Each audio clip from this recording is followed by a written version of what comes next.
She stood in the rain with 3 small children clinging to her legs while her in-laws tossed the last of their belongings onto the wet sidewalk. Aisha Thompson watched her mother-in-law, Eleanor, hurl a garbage bag stuffed with her children's clothes into the growing pile on the concrete.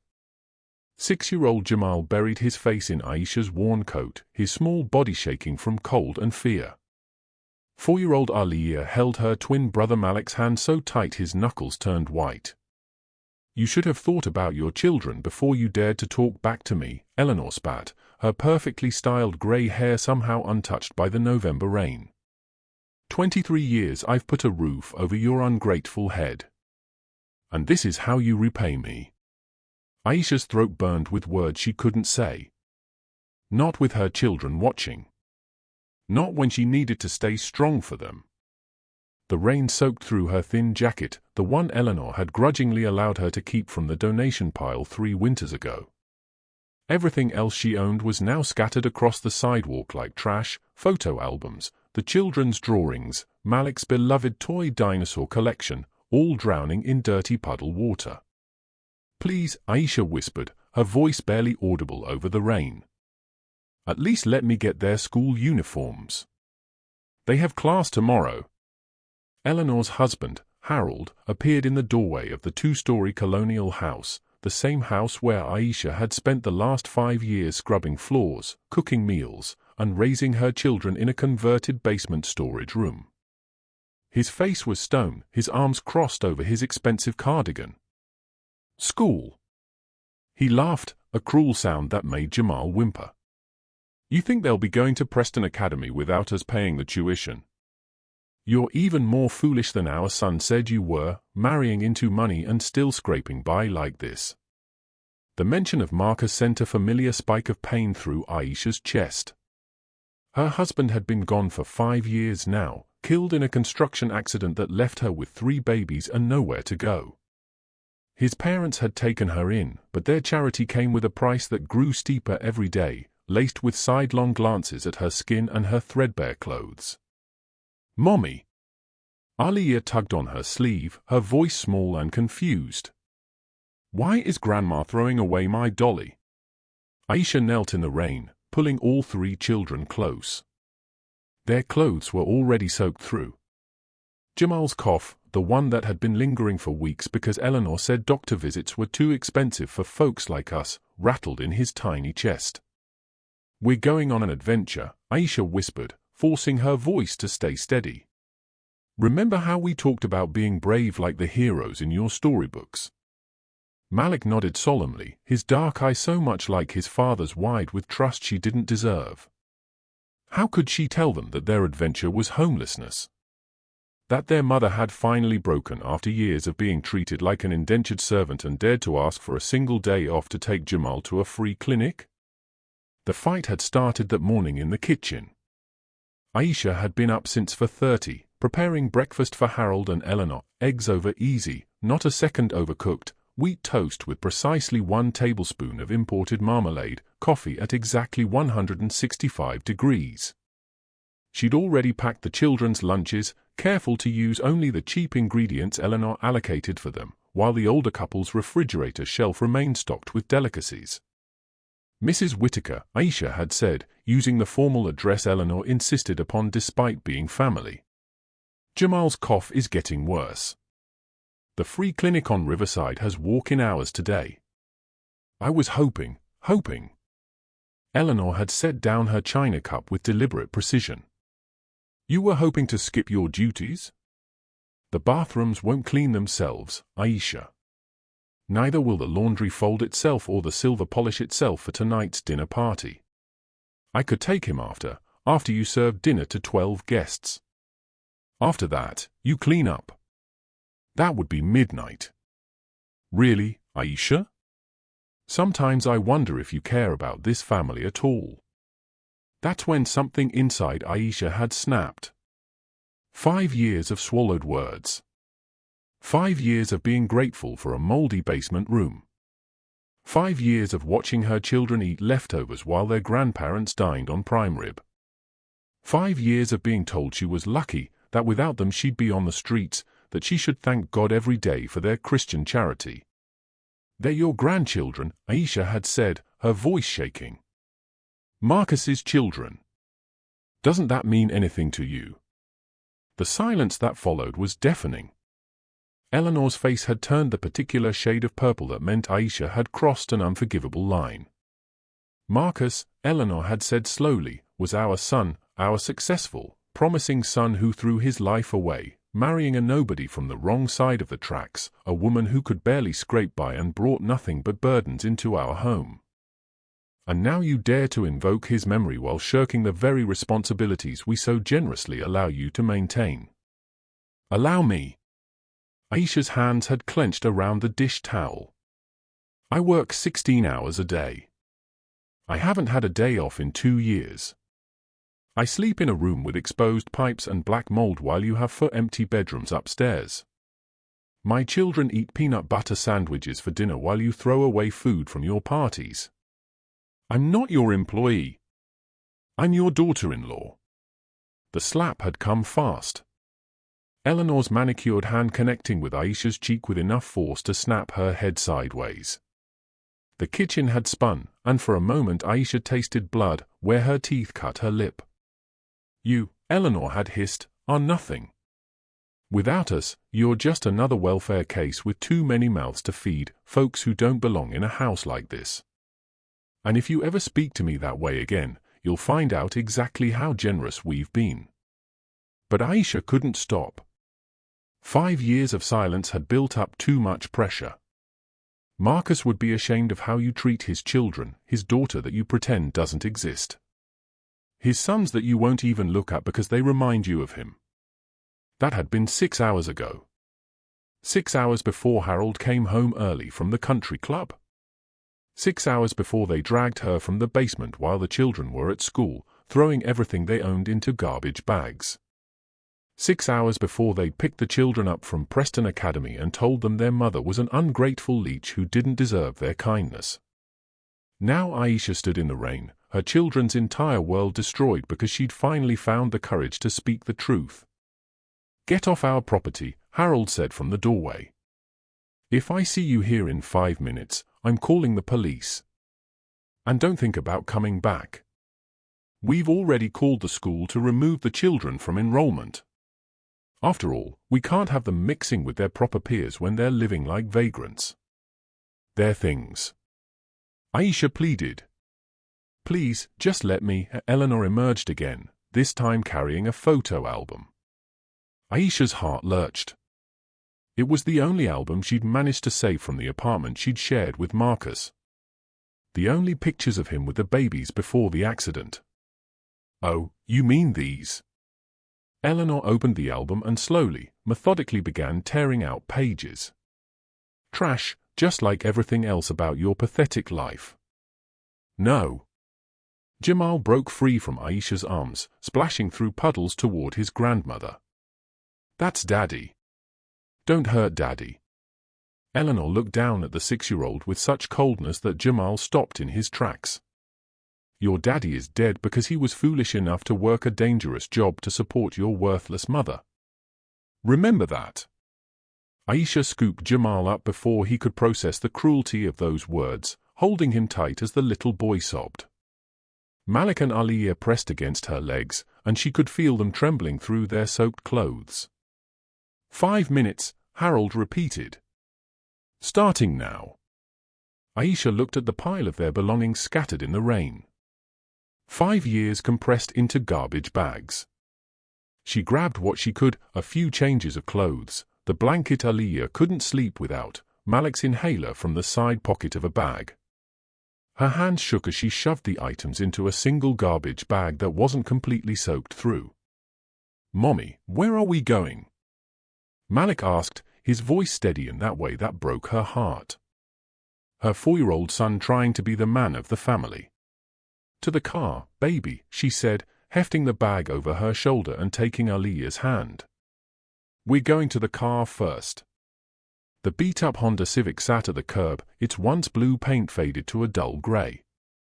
Marcus had bought it used just a month before the accident, proud that he'd saved enough for a family car. Now it was all they had left. Aisha buckled the children into their car seats, At least Eleanor hadn't thought to throw those out, and climbed into the driver's seat. Her hands shook as she turned the key. The engine coughed, sputtered, then finally caught. The fuel gauge read just under a quarter tank. $15 in her wallet. 3 hungry children. No home. She drove 2 blocks before pulling into an empty church parking lot, her vision too blurred by tears to go further. The children were quiet in the back, that terrible quiet that meant they were afraid to make things worse. "Mommy." Jamal's voice was tiny. "Are we going to live in the car now?"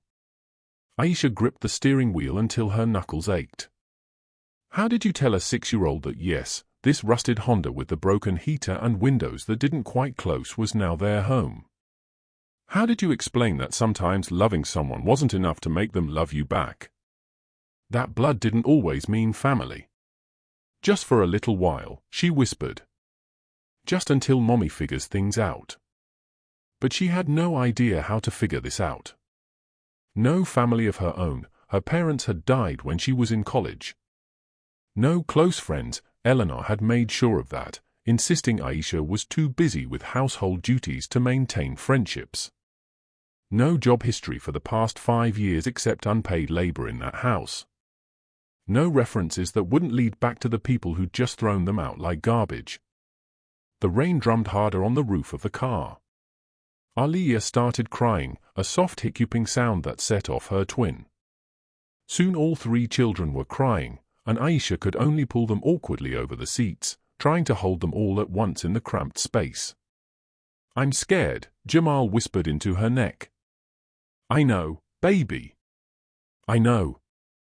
Aisha kissed the top of his head, tasting rainwater and children's shampoo, the cheap kind Eleanor bought in bulk. "But we have each other, right? And as long as we have each other, we're going to be okay." It was a lie. She knew it was a lie. They had half a tank of gas, $15, and nowhere to go. Jamal's cough was getting worse by the hour. The temperature was dropping, and the car's heater had stopped working last winter. They couldn't sleep in the car, someone would call the police and then child services. And then, she couldn't think about that. Aisha's phone buzzed. For a moment, hope flared. Maybe Eleanor had reconsidered. Maybe, but she recognized Harold's writing style immediately in the text from an unknown number. "The locks have been changed. Don't bother coming back. Any attempt to contact us will be considered harassment. You made your choice." She deleted the message with shaking fingers. "Mommy, I'm hungry," Malik said quietly. He'd eaten breakfast at 7 that morning. It was now 4. Their lunch boxes were probably still sitting in the school office, abandoned when Eleanor had collected them with tight-lipped fury. "I know, sweetheart." Aisha did quick math. $15. 4 people. How long could she stretch that? A day? 2. "We'll get dinner soon." "Okay." She started the car again, driving aimlessly while the children dozed fitfully in the back. The shelter she knew of would be full by now. The ones that weren't full didn't take children. She'd learned that during her volunteer days, back when Marcus was alive, and they'd spent Thanksgivings ladling soup for the less fortunate. How naive she'd been then, thinking misfortune was something that happened to other people. The gas gauge dropped lower. Aisha pulled into a McDonald's parking lot, counting change from the cup holder. $8.37. She could get the children something from the dollar menu. They'd have to share, but it would fill their stomachs for tonight. Inside, she held Aliyah on her hip while Jamal and Malik pressed close to her sides. Other families ate their happy meals and chatted about school days. Normal families with homes to return to. Aisha ordered carefully, 2 hamburgers to split 4 ways, 1 small fries to share, water cups that she'd fill with tap water. "That'll be $5.43, the teenage cashier said, looking bored. Aisha handed over the crumpled bills, trying not to think about how little remained. The children ate slowly, savoring each bite in a way that made her chest ache. When was the last time they'd been truly full? Even at the Whittaker house, their portions had been carefully controlled, leftovers from the main table, if they were lucky. An elderly woman at the next table watched them with soft eyes. She caught Aisha's gaze and smiled gently before quietly leaving a $20 bill on their table as she left. Aisha's vision blurred again. She wanted to run after the woman to return it, to maintain some shred of pride, but pride wouldn't feed her babies. "Thank you," she whispered to the empty air where the woman had been. Back in the car, night was falling. The rain had stopped, but the temperature continued to drop. Aisha drove to a Walmart parking lot she'd heard allowed overnight parking. The children huddled together in the back seat under the thin blanket she'd managed to save, their breath fogging in the cold air. "Tell us a story, Mommy," Jamal asked, his cough punctuating the words. "About when Daddy was here." Aisha's throat closed. How could she tell them stories about a father they barely remembered? How could she explain that the grandparents who'd just discarded them had once bounced these same children on their knees back when Marcus was alive to buffer their coldness? "Your daddy," she began softly, "loved you more than all the stars in the sky. He used to say that Jamal was his sunshine, Malik was his little warrior, and Aliyah was his princess." "What were you?" Aliyah asked sleepily. "I was his whole world," Aisha whispered, remembering Marcus's exact words. "And he was mine." She talked until their breathing deepened into sleep, telling them about the father who'd worked double shifts to buy Jamal his first bicycle, who'd painted the nursery himself when the twins were born, soft yellow because they'd wanted to be surprised, who'd died on an ordinary Tuesday, falling from scaffolding because the construction company cut corners on safety equipment. The settlement from his death had gone straight to paying off medical bills from the twins' premature birth. There had been nothing left when the Whittakers had offered to take them in. Aisha had thought it was grief that motivated their offer. Now she knew better. It had been guilt and the need to control their son's legacy, to erase the parts of him they'd never accepted, the woman he'd chosen, the family they'd deemed unworthy. Aisha checked her phone. 9:30. The parking lot was filling with other cars, other lives in transition. She recognized the look in some of the drivers' faces, that hollow exhaustion of people with nowhere else to go, a whole hidden community of the displaced, invisible to the shoppers who'd return tomorrow. Her phone battery was at 12%. She turned it off to conserve power. Tomorrow she'd need it to look for services, to try to find help. Tonight there was nothing to do but survive until morning. She climbed into the back seat, wedging herself around the car seats to pull her children close. They stirred but didn't wake, instinctively curling into her warmth. Jamal's cough had quieted to a wheeze. Aisha pressed her lips to each small forehead, checking for fever. Cool for now. The windows fogged with their combined breath. Aisha used her sleeve to clear a small patch, looking out at the night. Somewhere in this city, the Whittakers were hosting their dinner party. Eleanor would be complaining about the inconvenience of having to hire temporary help. Harold would be telling his golf buddies how they'd finally solved their charity case problem. Did they think about the children at all? Did Eleanor remember Jamal's laugh when she'd helped him with a puzzle last Christmas? Did Harold recall Malik carefully showing him his drawings, desperate for approval that never came? Did either of them care that Aliyah still asked why Grandma didn't love her? Aisha's jaw clenched. No, they didn't think about any of it. To them, Aisha and her children were just reminders of Marcus's betrayal, his choice to marry beneath their expectations, to work with his hands instead of sitting behind a desk, to love someone they deemed unworthy. A security guard's flashlight swept across their car. Aisha held her breath, but he moved on.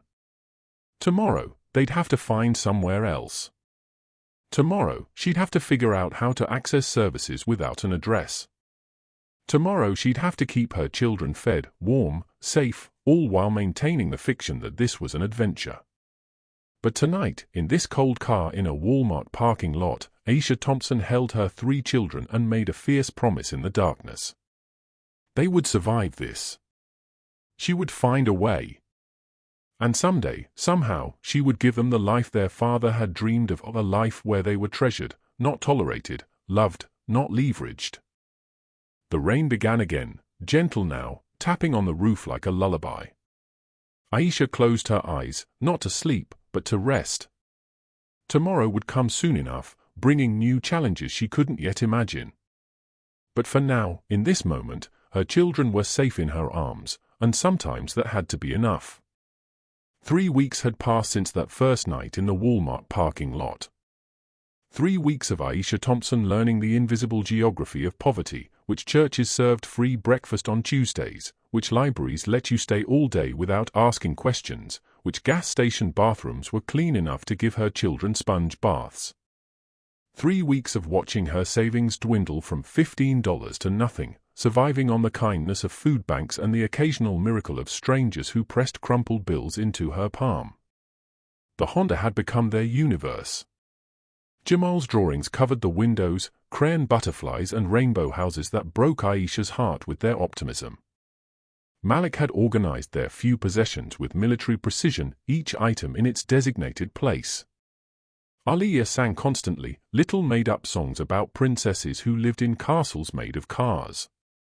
They were parked behind a 24-hour laundromat this Tuesday morning, the engine running for heat, while Aisha rationed the last quarter tank of gas.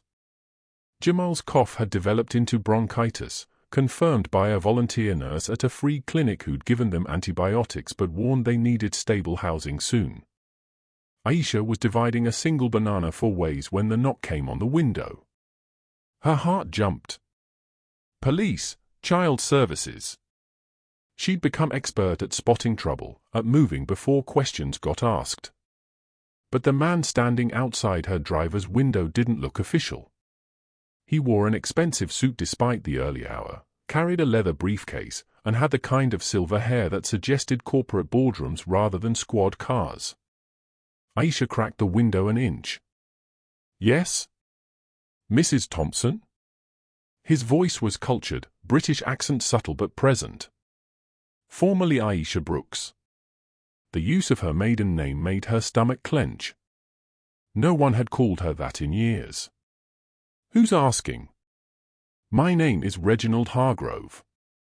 I'm a senior partner at Hargrove, Ellis & Partners, international estate attorneys.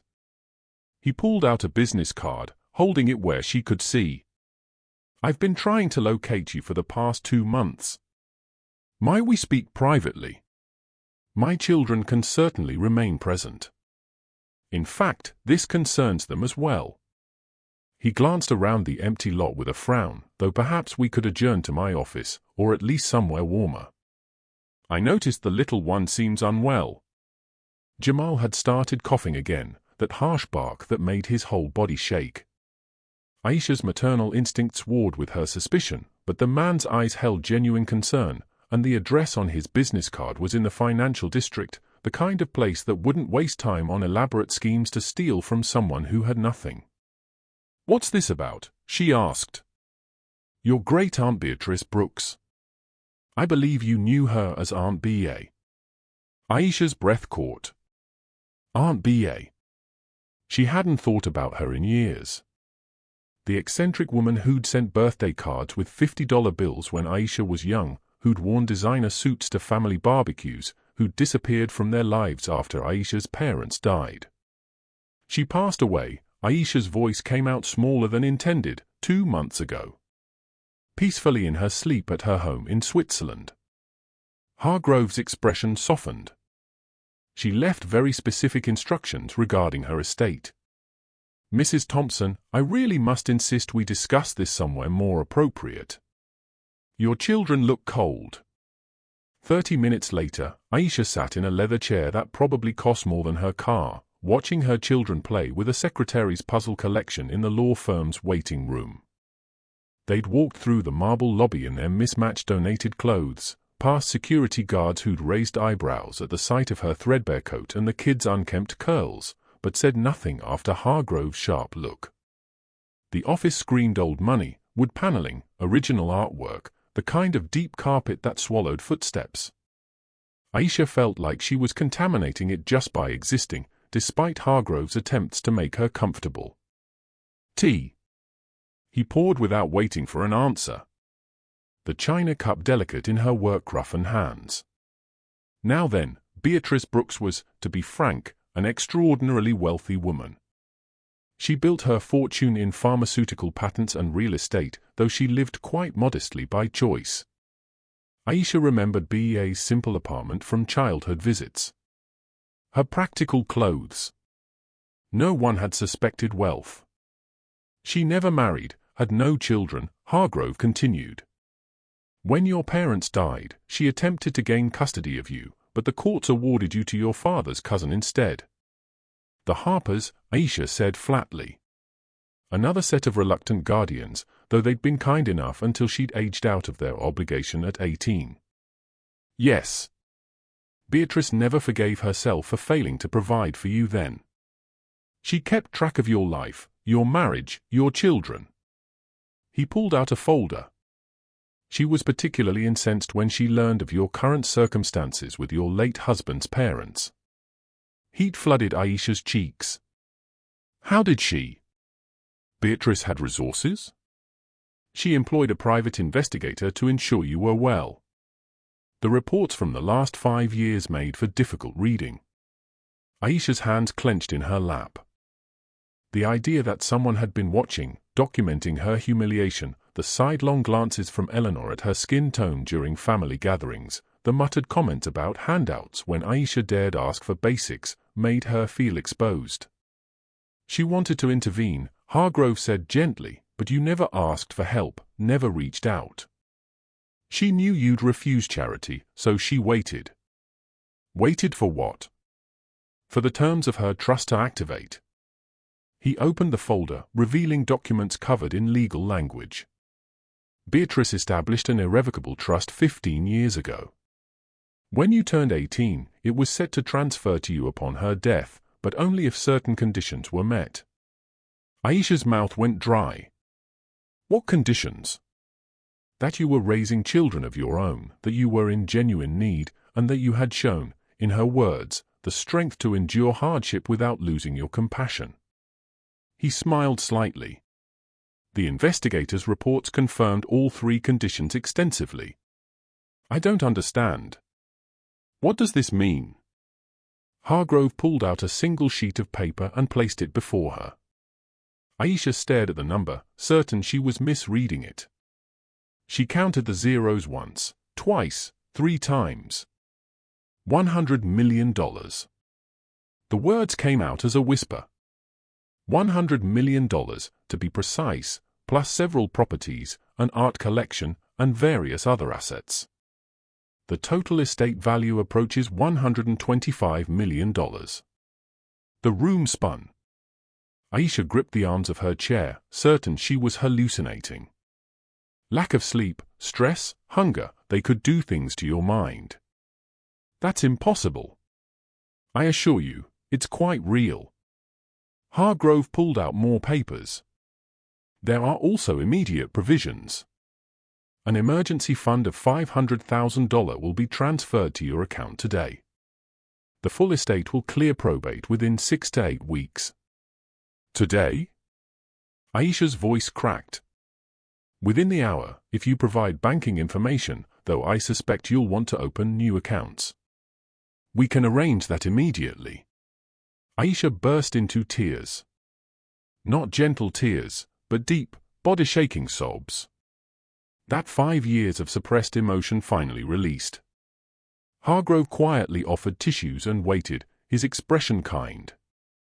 My children, she managed. They've been sleeping in a car, eating from food banks. I couldn't even buy medicine for Jamal's cough. That ends today, he said firmly. Beatrice's instructions were very clear. You and your children are to want for nothing ever again. Through the glass door, Aisha could see her babies. Malik was helping Aliyah with a puzzle while Jamal watched, curled in a chair, still coughing. They deserved so much more than she'd been able to give them. Why, she asked. Why leave everything to me? We barely knew each other. Hargrove pulled out a letter, handwritten on expensive stationery. She left this for you. Aisha recognized B.A.'s distinctive handwriting immediately. Asterisk, my dearest Aisha, asterisk. Asterisk, by the time you read this, I'll be gone. And you'll be wondering why a distant relative left you everything. The answer is simple. You are the daughter I never had. The family I chose too late to claim. I watched from afar as you built a life with Marcus. As you welcomed your beautiful children, as you faced loss with grace I could never have managed. I watched, too, as those who should have cherished you treated you cruelly. And I was too much a coward to intervene directly. Asterisk. Asterisk, this money is not charity. It's not pity. It's justice. It's the life you should have had if I'd been brave enough to fight harder for you when your parents died. It's the security your children deserve. It's the freedom to never again accept cruelty in exchange for shelter. Asterisk.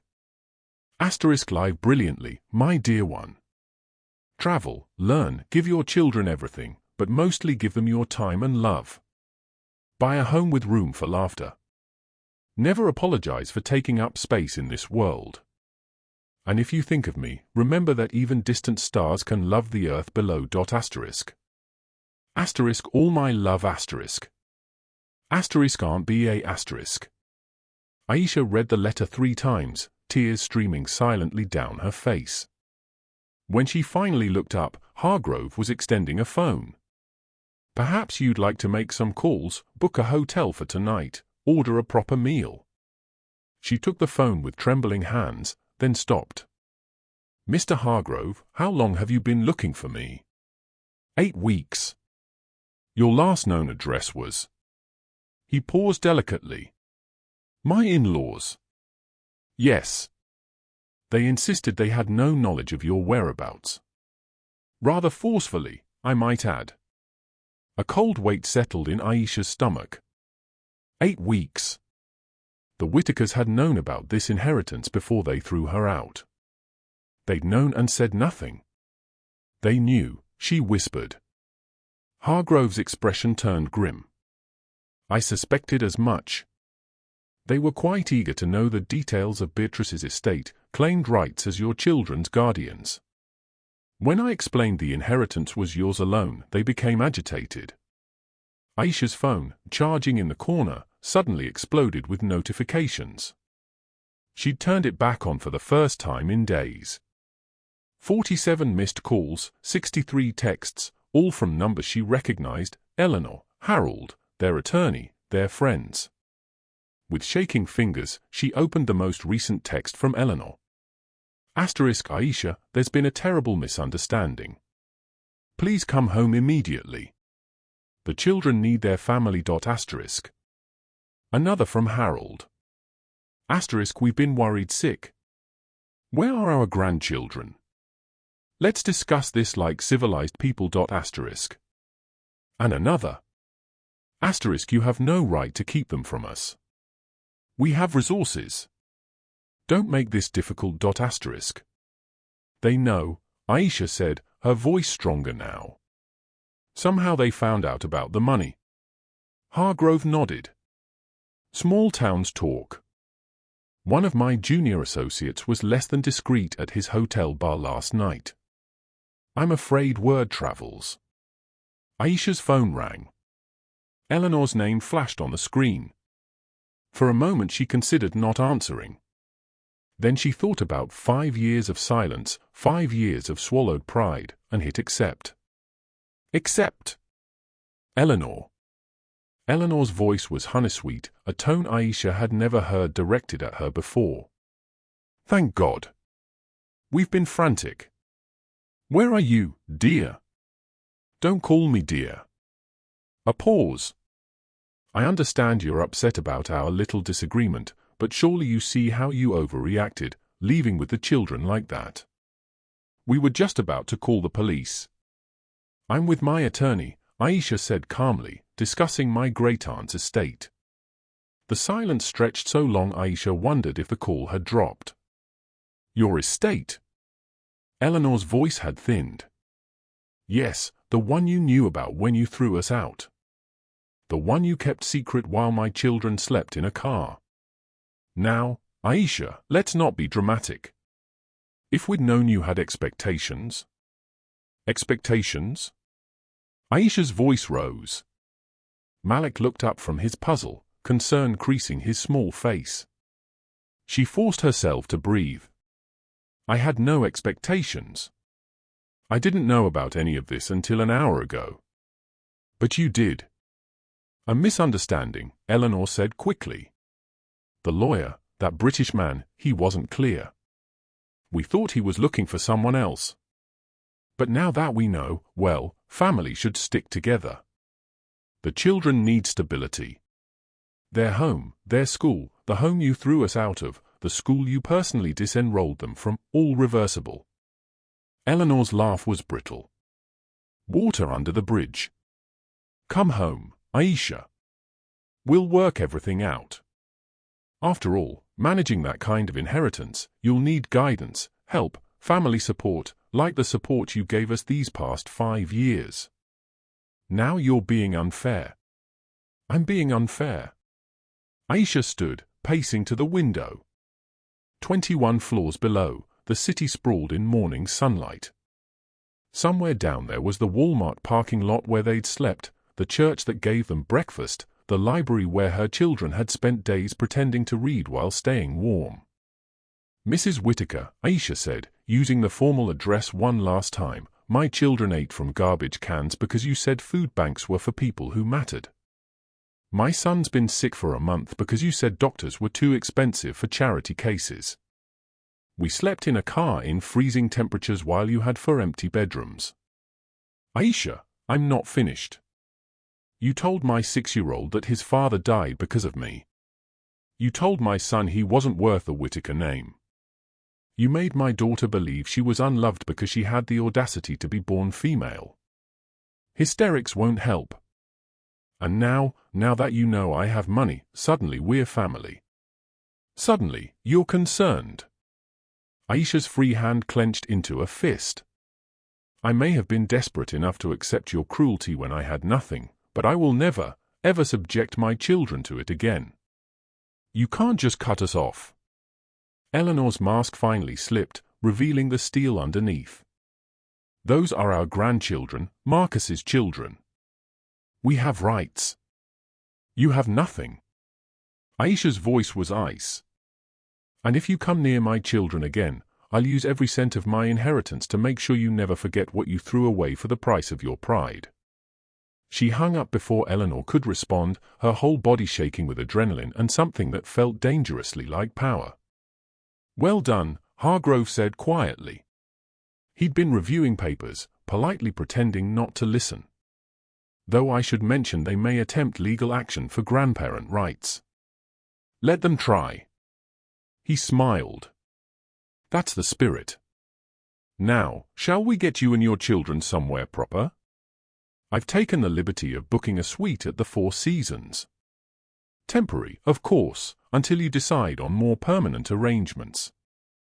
Aisha looked through the glass door at her children. They were laughing at something. Jamal's cough momentarily forgotten in joy. They had no idea their lives had just changed forever. Mr. Hargrove. She turned back to the lawyer. That emergency fund. Can I access some of it today? Like, right now? Of course. How much do you need? Aisha thought of Jamal's medicine, of clothes that fit, of beds with clean sheets and food that wasn't rationed. I want to buy my children lunch at a real restaurant where they can order anything they want. Hargrove's professional mask cracked, revealing genuine warmth. I think Beatrice would have liked that very much. An hour later, Aisha sat in a restaurant she'd only ever walked past, watching her children's eyes widen at menus without prices. They were still in their donated clothes, Malik's jacket too small, Aliya's shoes held together with duct tape, but the waiter treated them like royalty.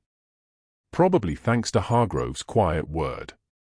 Can I really have the spaghetti and the chicken tenders? Jamal asked, his voice hushed with awe. You can have whatever you want, baby. Even dessert? Even dessert. As her children debated between chocolate cake and ice cream sundaes, why not both, she decided. Aisha's phone buzzed with another text, this time from Harold. Asterisk, we're prepared to be reasonable. 60/40th split of the children's inheritance. More than fair considering our years of sacrifice. Asterisk. She deleted it without responding. Then, on impulse, she blocked both their numbers. 5 years of their voices in her head was enough. Mommy. Malik looked up from his menu, his expression serious. Are we really going to be okay now? Aisha reached across the table to take his small hand. Yes, baby. We're going to be more than okay. No more car nights. And Jamal can see a doctor, the best doctor, and we can go to school again. And we. Any school you want. Malik considered this, then nodded solemnly. Good. But I still want to keep my emergency supplies just in case. Aisha's heart cracked a little more. Her 4-year-old son had learned too young that security could vanish overnight. It would take time to undo that damage, to teach him that some foundations didn't crumble. You can keep whatever makes you feel safe, she promised. But Malik, we're never going back to that kind of scared again.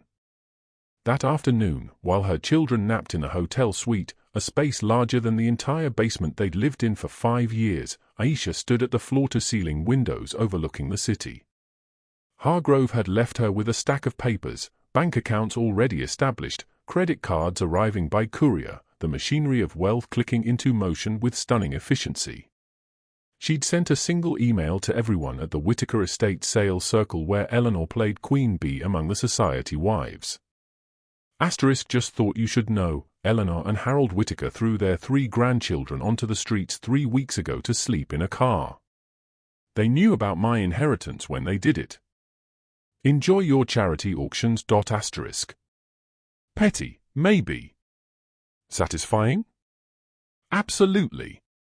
Her phone rang. Unknown number. She almost didn't answer. Then she recognized the area code from the law firm. Mrs. Thompson, this is Lydia Ellis, Mr. Hargrove's partner. I'm calling about the additional provisions of your aunt's will. Additional provisions? Yes. I'm afraid we've just discovered another caveat. It seems your aunt was quite thorough. She established a separate trust specifically for legal action against anyone who had caused you harm. She called it the Justice Fund. $10 million earmarked exclusively for, and I quote, destroying those who mistake kindness for weakness. Aisha sank onto the plush sofa, laughing until tears came. Even in death, Aunt B.A. was fighting for her. Outside, the sun was setting over a transformed world. This morning, she'd been rationing gas and banana slices. Tonight, her children slept in warm beds with full stomachs and a future bright with possibility. Tomorrow, she'd start building their new life. She'd find a real home with a garden for Malik's experiments and walls for Jamal's artwork and space for Aliya's dance recitals. She'd find schools that would nurture instead of merely tolerate. She'd learn how to be wealthy without losing herself. But tonight she simply sat in the gathering darkness, listening to her children breathe easily for the first time in weeks, and whispered a thank you to a distant aunt who'd loved from afar, but loved fiercely. The Whitakers thought they'd broken her. Instead, they'd freed her, and Aisha Thompson, heir to a fortune she'd never imagined, was finally ready to stop surviving and start living. 6 months had passed since Aisha Thompson learned about her inheritance. 6 months of transformation so complete that sometimes she caught her reflection in store windows and didn't recognize the woman staring back. Not because of the designer clothes Hargrove's assistant had helped her select, or the healthy glow that came from regular meals and proper rest. It was the way she carried herself now, spine straight, shoulders back, the posture of someone who no longer apologized for existing. The Georgian mansion she'd purchased sat on 12 acres just outside the city, far enough from the Whitakers' social circle, but close enough to good schools, 22 rooms, a carriage house, gardens that bloomed with purpose. But it was the small touches that mattered most. Malik's science lab in the renovated barn. Jamal's art studio with north-facing windows. Aliya's dance floor with mirrors that reflected her joy back infinitely. This morning, Aisha stood in her home office, still strange to think those words, reviewing applications, 347 so far. Each one a story of a mother in crisis. The Aisha Thompson Foundation for Women and Children had only been operational for 2 months, but word spread fast among the desperate. Mama. Jamal appeared in the doorway, no longer the wheezing, fragile child from the car, but still tender-hearted. There's a lady at the gate. She says she knows you. Aisha glanced at the security monitor and froze. Eleanor Whitaker stood at the entrance, somehow smaller than memory suggested. Her perfect grey hair showed roots. Her designer suit hung loose on her frame. Should I tell her to go away? Jamal asked, reading his mother's tension. Aisha studied her son's face. Here was the test she'd been preparing for. The lesson she'd tried to teach through actions rather than words. That strength wasn't the absence of compassion, but the wisdom to know when to extend it. No, baby. Let her in, but stay close to your brother and sister. Jamal nodded and ran off, his footsteps echoing through halls that had never known cruelty. Aisha took a deep breath and walked to the front door, each step measured and deliberate. Eleanor stood on the limestone steps like a supplicant at a temple. When she saw Aisha, something flickered across her face, shame, maybe, or just the recognition of reversed fortunes. Aisha. Her voice cracked on the name. Thank you for seeing me. Mrs. Whitaker. Aisha kept her tone neutral. Professional. The woman who'd once made her use formal address didn't deserve the intimacy of her first name. Eleanor swayed slightly. Up close, Aisha could see the signs, weight loss, trembling hands, the particular exhaustion that came from pride wrestling with desperation. I need to speak with you about Harold. Is he ill? Bankrupt. The word fell between them like a stone. We're bankrupt. The house is in foreclosure. His investments were all linked to a development deal that fell through. We've lost everything. Aisha waited. 5 years of serving breakfast in silence had taught her patience. I've come to ask. Eleanor stopped, swallowed, tried again to beg for help. Not for me. I know I don't deserve it, but Harold had a stroke last month. The medical bills without insurance. Her composure finally cracked. We're being evicted next week. The irony was so thick, Aisha could taste it. The same woman who'd thrown her grandchildren onto the street now stood begging for shelter. Karma, as Aunt Ba would have said, had excellent aim. Where are you staying now? My car. Eleanor's laugh was bitter. Rather fitting, isn't it? The irony was so thick, Aisha could taste it. The same woman who'd thrown her grandchildren onto the street now stood begging for shelter. Karma, as Aunt Ba would have said, had excellent aim. Where are you staying now? My car. Eleanor's laugh was bitter. Though mine's not paid for, so I suppose they'll take that, too. Aisha could send her away. God knew she had every right.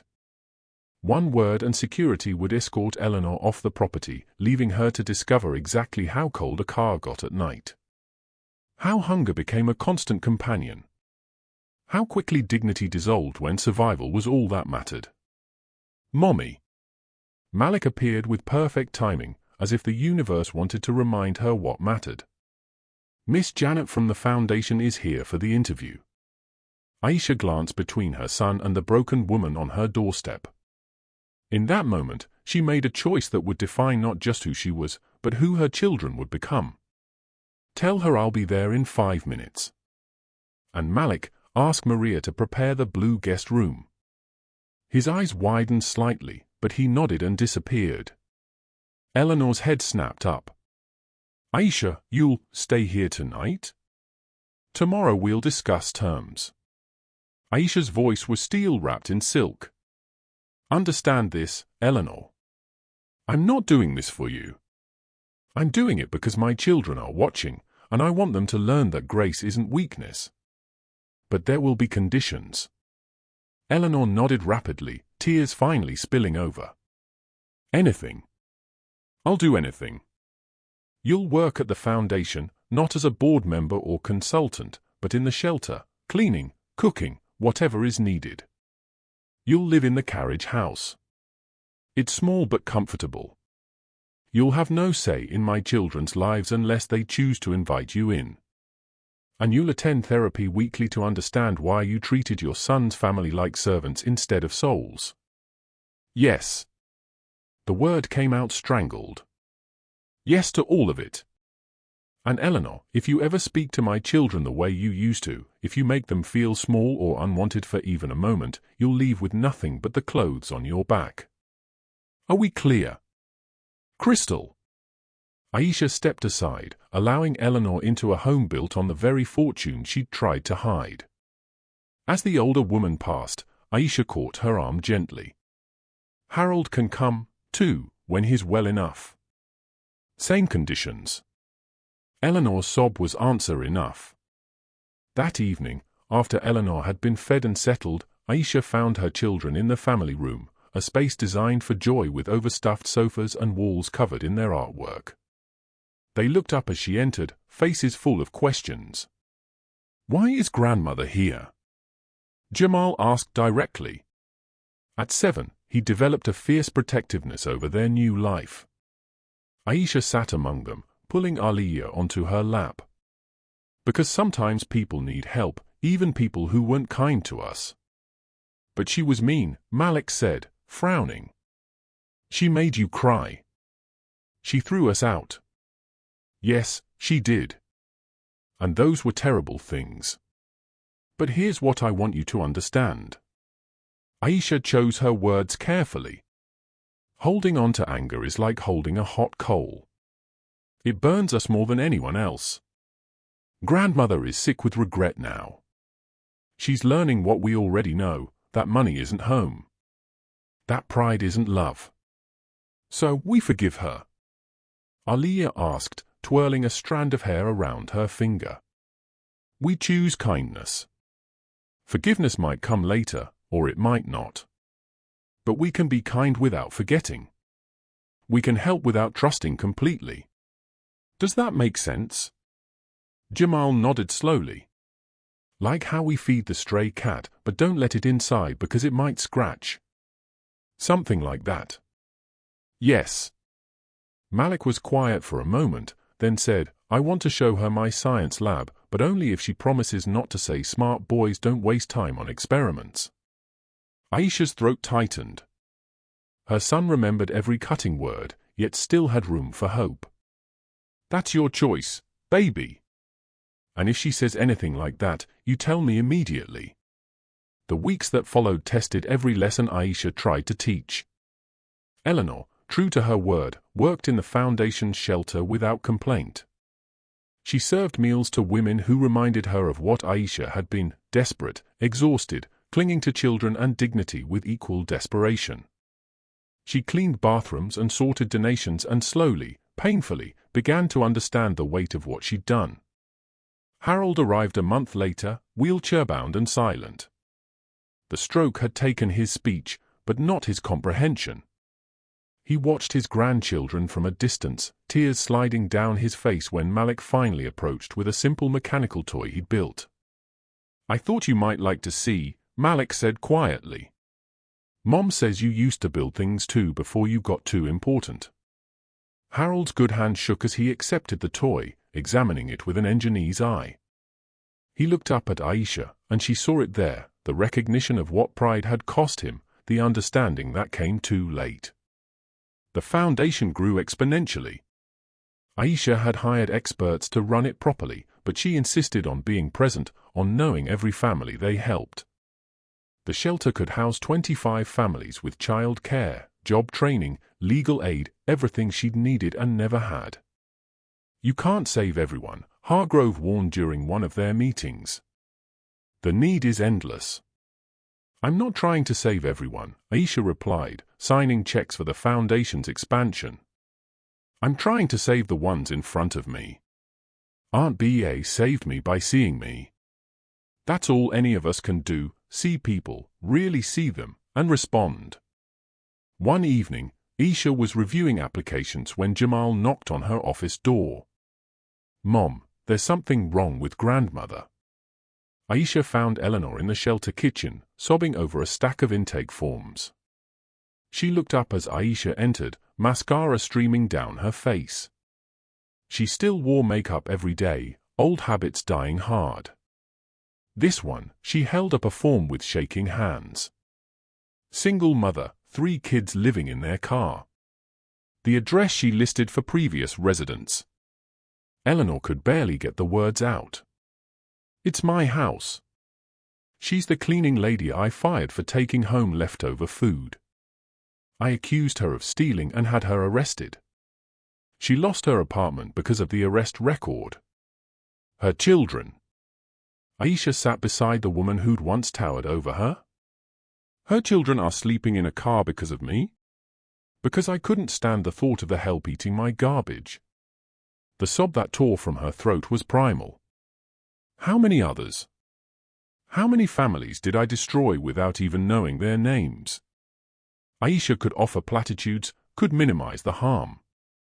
Instead, she spoke truth. I don't know, but you can't change what you did. You can only change what you do next. I want to sponsor her family personally. Pay for their housing, education, whatever they need, anonymously. She shouldn't have to see me to forgive me. I need to fix this. Aisha studied the woman who'd spent 5 years breaking her down. The designer clothes were gone, replaced by practical shelter attire. The perfect hair showed grey throughout. The hands that had once slapped her now served meals to the desperate. It wasn't enough. Would never be enough. But it was a start. I'll arrange it, Aisha said. But Eleanor, this feeling you have right now, this crushing weight of realizing how much harm you've caused, hold on to it. Let it teach you. Let it change you. Because that's the only redemption any of us get, the choice to be better than we were. As winter approached, the foundation prepared for its first major fundraiser. Aisha had resisted the idea of galas and society events, but her board convinced her that sustainable funding required playing the game. Fine, she'd conceded, but we do it differently. No $1,000 tickets, no exclusive guest lists. We invite everyone, donors, shelter residents, volunteers. We show the city what community actually looks like. The night of the event, the foundation's main hall transformed. Jamal's artwork decorated the walls alongside pieces created by shelter children. Malik gave science demonstrations to delighted crowds. Aliyah performed a dance routine with other girls from the foundation's after-school program. Aisha stood near the entrance, greeting guests in a simple black dress, when she noticed a familiar figure hovering outside. Kendra Hayes, the woman Eleanor had destroyed, stood with her 3 children. Invitation clutched in her hand, but fear keeping her frozen. Aisha walked out to meet her. Miss Hayes, I'm so glad you could come. We weren't sure. Kendra's eyes darted around, looking for threats. You belong here, Aisha said firmly. You and your children. This is your community, too. As they walked in together, Aisha caught Eleanor watching from across the room where she was serving drinks. Their eyes met and Eleanor's face crumpled. She turned away quickly, but not before Aisha saw the depth of her remorse. The evening progressed with the kind of chaos that came from mixing children, donors, and survivors in one space. It was messy, loud, imperfect, and absolutely right. When Aisha took the stage to speak, she looked out at the crowd and saw her own journey reflected back in a dozen faces. 6 months ago, she began, my children and I slept in our car. We ate from food banks. We survived on the kindness of strangers and the stubbornness that sometimes passes for strength. Today, we stand here not because we're special, but because someone saw us, because someone believed we mattered. She found her children in the crowd, their faces bright with pride. This foundation isn't about charity. It's about recognition. It's about understanding that the line between housed and homeless, between secure and desperate, is thinner than most people want to admit. It's about building bridges instead of walls. Her gaze landed on Eleanor and Harold sitting quietly at a back table. It's also about redemption, about understanding that people can change, that cruelty can transform into compassion, that the same hands that push others down can learn to lift them up. The speech continued. But Aisha's heart was already moving past words to action. After the event, as families streamed out with full stomachs and fuller hearts, she found Eleanor cleaning up alone. "You could have left this to the staff," Aisha observed. Eleanor continued stacking chairs. I think better when my hands are busy." A new experience for me." They worked in silence for a moment before Eleanor spoke again. "I've been seeing the therapist you recommended. She says I turned my grief over Marcus into cruelty. That I punished you for taking him away even though all you did was love him." Aisha said nothing. Just continued cleaning. "She's wrong, though," Eleanor continued. "I wasn't punishing you for taking him. I was punishing you for being worthy of him when I'd spent so long telling him he wasn't worthy of us." The words hung in the air between them, heavy with truth. "He was, though," Eleanor's voice broke, "worthy. He was the best of us, and I couldn't see it until it was too late. Until you were all I had left of him, and I drove you away, too." Aisha set down the chair she was holding and really looked at the woman across from her. "Eleanor, can I ask you something? Anything. What was Marcus like as a child?" Eleanor's face transformed. "Oh, he was sunshine. Always building things, always asking why. He'd bring home strays, cats, dogs. Once a pigeon with a broken wing. His father hated it. Said it made him soft." She smiled through tears. "But Marcus never stopped. He had this way of seeing hurt things and wanting to fix them. He never told me that," Aisha said softly. "He said you wouldn't want to talk about his childhood. I wouldn't. I couldn't because talking about who he was meant admitting what we'd tried to make him become." Eleanor met her eyes. "I see him, you know, in Malik's focus, in Jamal's heart, in Aliya's joy.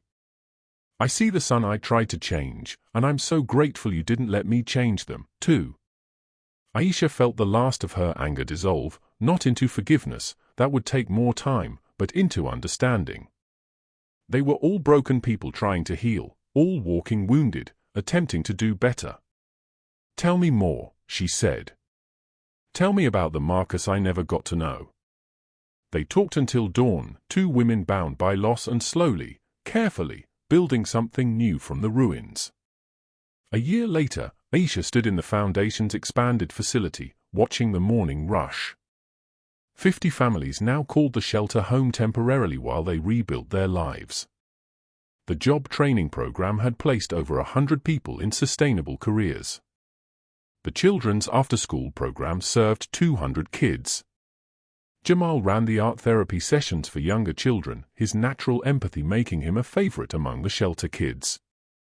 Malik tutored math and science, patiently explaining concepts to children who'd fallen behind during their homeless periods.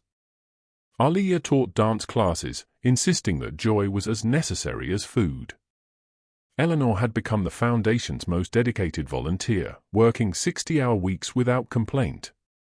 She'd sold her jewelry to sponsor families, lived simply in the carriage house, and slowly earned the weary respect of the women she served. Harold, regaining speech through therapy, read stories to children in his halting voice, his own brokenness making him gentle with theirs. Miss Aisha, a new resident, approached hesitantly. "I wanted to thank you for all this, for giving us a chance." We give each other chances, Aisha corrected gently. That's all any of us can do.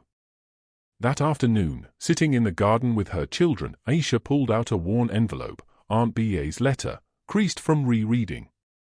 Why do you keep reading that? Jamal asked. To remember, Aisha said, to remember that love can reach across distance and time. That what seems like an ending can be a beginning. That even when we think we're alone, someone might be watching, waiting for the right moment to change everything. Like you do for the families here, Malik observed. Like we all do for each other, Aisha corrected. Even grandmother and grandfather are learning that now. I think Dad would be happy, Aliyah said suddenly. That we're all together, even if it's different than before. Aisha pulled her children close, breathing in their warmth, their possibility, their proof that love could overcome almost anything. I think he would be too, baby. I think he would be too. As the sun set over the estate that had become a haven for so many, Aisha Thompson understood that inheritance wasn't really about money. It was about what you did with what you were given. Whether that was millions of dollars or simply the chance to begin again. She'd been handed both. And with her children beside her and her community around her, she was building something that would last far longer than any fortune, a legacy of compassion, a tradition of seeing people. A persistent belief that no one was beyond redemption, even the ones who had thrown her away, especially them. Because in the end, that's what transformation really meant. Not just changing your own life, but creating space for others to change theirs. The Aisha Thompson Foundation for Women and Children would outlive them all. A testament to the truth that sometimes the very experiences meant to break us become the foundation for something unbreakable. And somewhere in whatever came after this life, Beatrice Brooks and Marcus Whitaker were smiling.